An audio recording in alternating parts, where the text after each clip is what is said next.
She was sitting at my kitchen table when I got home from Bible study. Laptop open, 3 of my bank statements spread flat in front of her. She looked up when I came through the door and smiled the way she always smiled, warm, easy, like she'd been invited. She said, "Oh good, you're home. I was just getting a head start on organizing things for you." I looked at the statements. I looked at the laptop. I set my Bible on the counter. I said, "How did you get into this house?" She said Tyler had given her a key for emergencies. I said, "I see." I put the kettle on. I asked her to leave. I waited until her car was out of the driveway. Then I sat down at the table where she'd been sitting and I called Deshawn Merritt. I spent 31 years as a nurse. I know what it looks like when someone is performing calm. Cassie was performing. What she didn't know, what she couldn't have known, was that I had frozen every account she'd ever touched 6 weeks before she sat down at that table. My name is Alina Voss. Most people who know me call me Ellie. I am 71 years old and I live in the same house on Fairfield Avenue in Columbus, Ohio that I shared with my husband Gerald for 44 years. It is a 2-story colonial with a covered front porch, a vegetable garden along the south fence, and a kitchen that still smells like the bread Gerald used to bake on Saturday morning. I have not changed much about this house since he passed. I don't see any reason to. Gerald was a school principal, 28 years with Columbus City Schools, retired in 2015. He was a patient man, deliberate. He believed that the most important thing a person could do in any situation was slow down and think before they acted. He said it so often it became a kind of background sound in our marriage, like weather. He passed 4 years ago. Pancreatic cancer, 7 months from diagnosis to the end. We had 2 children, 4 grandchildren. I was with him every day of those 7 months.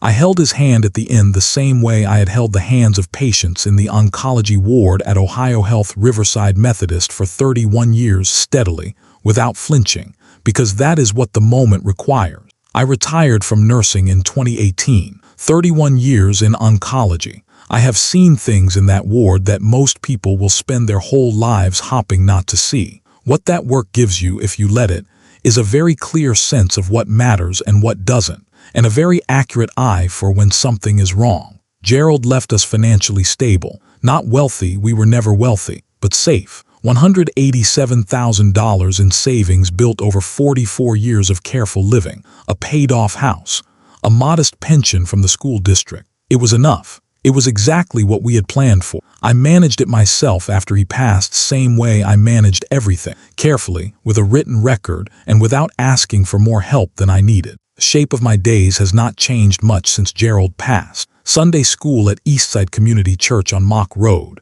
the same classroom I have taught in for 19 years. Tuesday mornings with 7 women I have known for between 14 and 32 years. We read, we talk. We have been doing it long enough that the silences between us are comfortable. The garden gets watered in the evening, usually after dinner, when the light goes low and the air cools down. I drive myself everywhere I need to go. I call my grandchildren on their birthdays, and I mean it when I ask how they are. Tyler is the youngest. He turned 29 in March.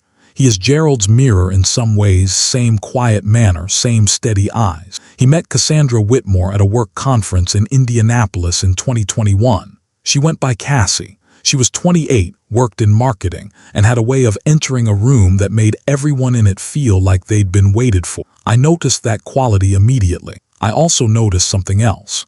Cassie asked questions. Not rude questions, nothing you could point to, but careful questions. Detailed one. She asked about the house on Fairfield Avenue when we'd bought it, what it was worth now, whether I'd thought about downsizing. She asked about Gerald's pension. She asked once at a family dinner in November of 2022 what my long-term plan was. Tyler looked embarrassed.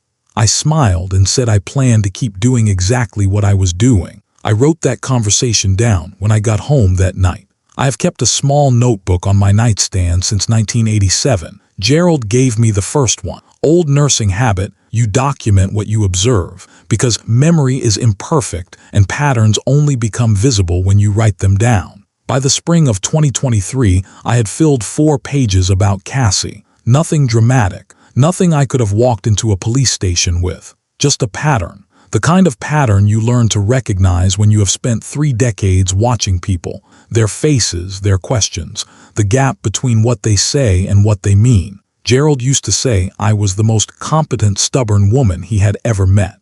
I took that as a compliment. I still do. The first approach was gentle. They always are. In January of 2023, Cassie offered to help me go paperless with my banking. She said it would be easier, less to keep track of, better for the environment. I thanked her and said I preferred paper. She nodded and let it go. In February, Tyler mentioned casually over the phone that I should think about consolidating my accounts. Fewer accounts meant fewer things to manage, he said. I asked him who had suggested that. He said he'd been thinking about it himself. I said I'd think about it too. I did not consolidate anything. In March, Cassie came by the house on a Sunday afternoon and offered to set up online banking access on my phone, just so I could check my balance easily, she said.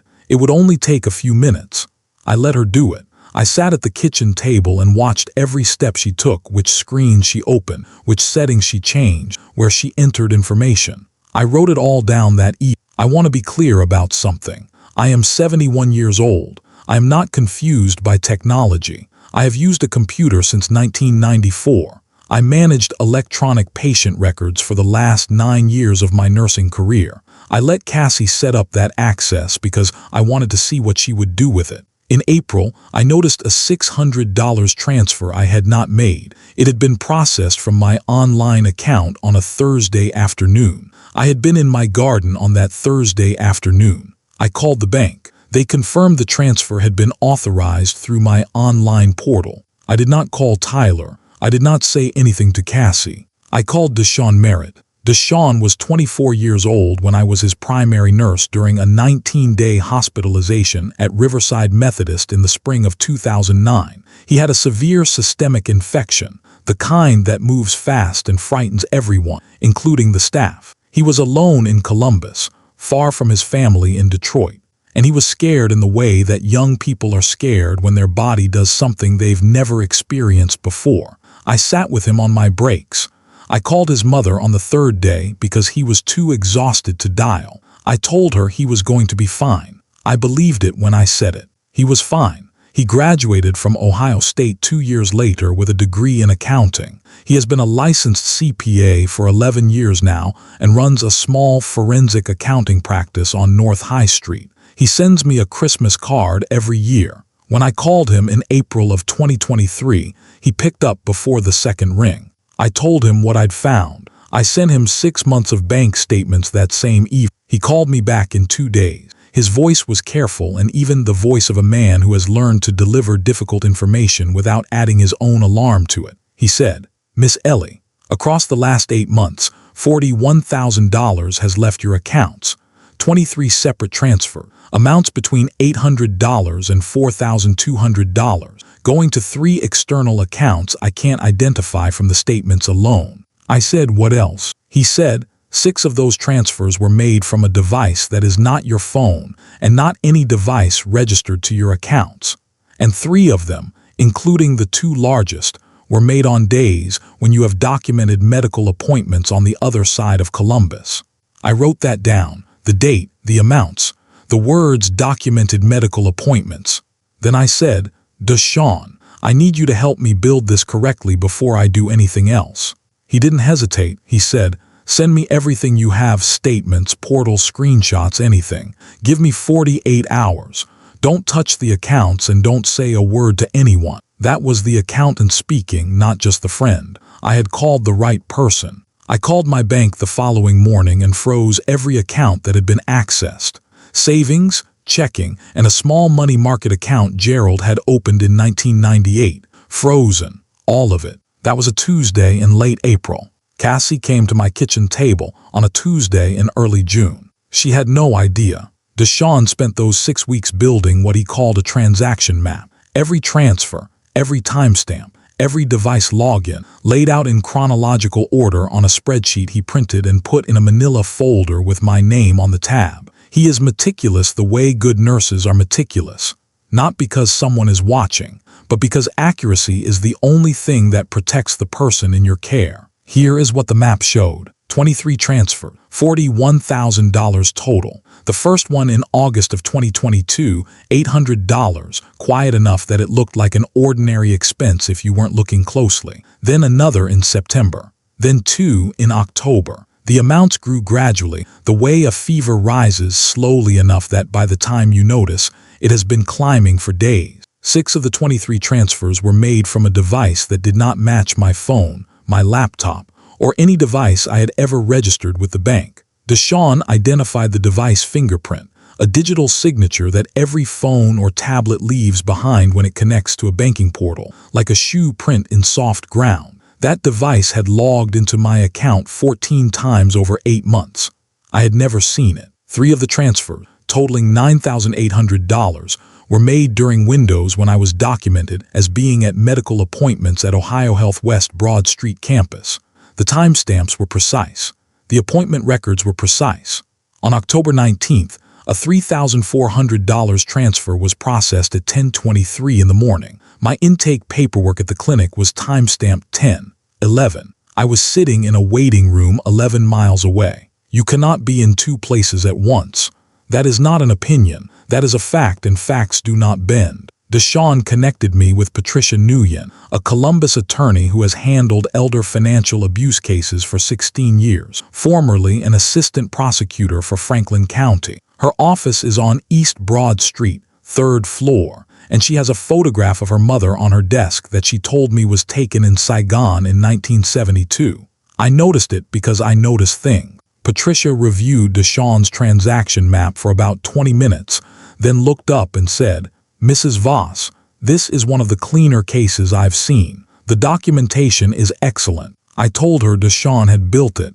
She said she could tell. Patricia filed a report with the Columbus Division of Police Financial Crimes Unit the following week. Simultaneously, she contacted the fraud department at my bank directly. The bank opened its own internal investigation. Within 12 days, the bank confirmed 3 things. First, unauthorized access, device fingerprint mismatch on 6 transactions. Second, what stayed with me longest, a pattern of structured withdrawals consistent with deliberate financial exploitation. I want you to understand what that means, because when Deshawn explained it to me, I had to sit with it for a moment. Structured withdrawal means the amounts were kept deliberately below the thresholds that trigger automatic bank alerts.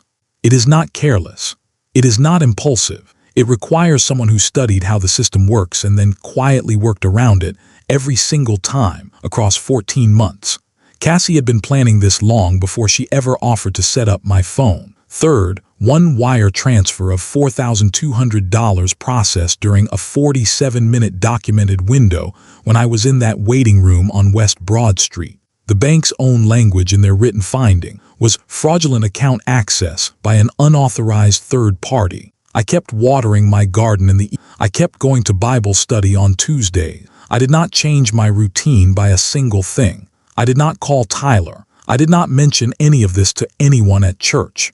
I filled my bird feeders and weeded the south fence row and made soup on Sundays and waited. In 31 years of oncology nursing, the hardest thing I ever taught younger nurses was this: your anxiety about the outcome is not the patient's problem to carry. You set it down. You do the next thing. You do it calmly and completely, and then you do the thing after that. The picture becomes clear when it becomes clear, not before. I had learned to wait a long time ago. Cassie came on a Tuesday morning in early June because she had no reason to believe anything had changed. As far as she knew, the accounts were still accessible. The transfers had gone unnoticed for 8 months. One more visit, a few more questions, maybe another conversation about simplifying. That was the plan she walked into my house with. She spread those statements on my table and smiled her easy smile and said she was getting a head start on organizing things for me. I made tea. I asked her how Tyler was doing. She said fine. I asked if she'd eaten. She said she had. We spoke for about 9 minutes pleasantly about nothing in particular. Then I told her I had actually made some changes to my accounts recently. She asked what kind. I said the kind that were already done. Her face did something careful for just a moment, a flicker, like a light adjusting, and then the smile came back. She left 11 minutes after I got home. I sat where she had been sitting. I looked at the statements she had touched. I put them back in their folder. Then I called Da Shun and said 4 words.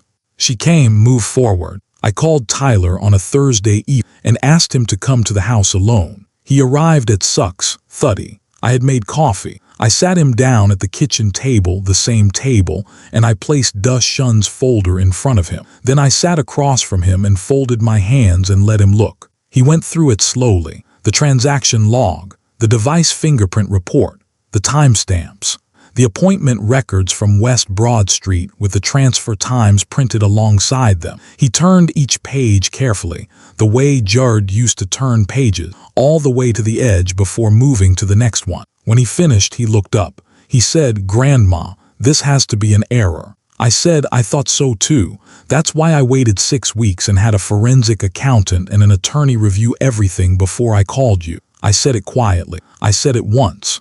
The bank's fraud department reached the same conclusion independently. It is not an error. He was quiet for a long time. Then he said, "How long have you known?" I said, "Since April." He said, "You didn't tell me." I said, "I'm telling you now, when I had something to tell." He left that night without saying much more. He came back 4 days later. He sat at the same table and he told me that when he confronted Cassie, she had admitted it. Not all at once. First she denied it, then she minimized. Then when he showed her the device fingerprint, she stopped talking for a long time. Finally, she told him she had borrowed the money to cover debts she had hidden from him before they married. Credit card accounts he didn't know about.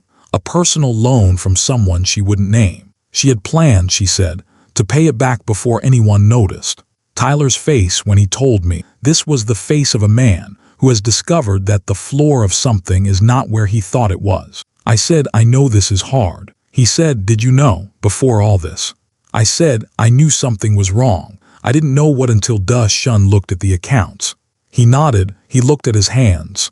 I said, "Tyler, what happened to me is finished. What you do next is yours to decide. I'm not going to tell you what that should be." Patricia's civil filing moved forward on its own timeline. The bank's fraud process recovered $31,400 directly, reverse transactions, recovered wire, restitution from the accounts the money had been sent to. The remaining $9,600 was the subject of Patricia's civil claim. Cassie's parents, Rumond and Donna Wutma of Westerville, were notified as part of that process. Civil filings become part of the public court record in Franklin County, which means they are findable by anyone who looks. Rumond Wutma called Patricia's office within 48 hours. The $9,600 was paid in full within 2 weeks.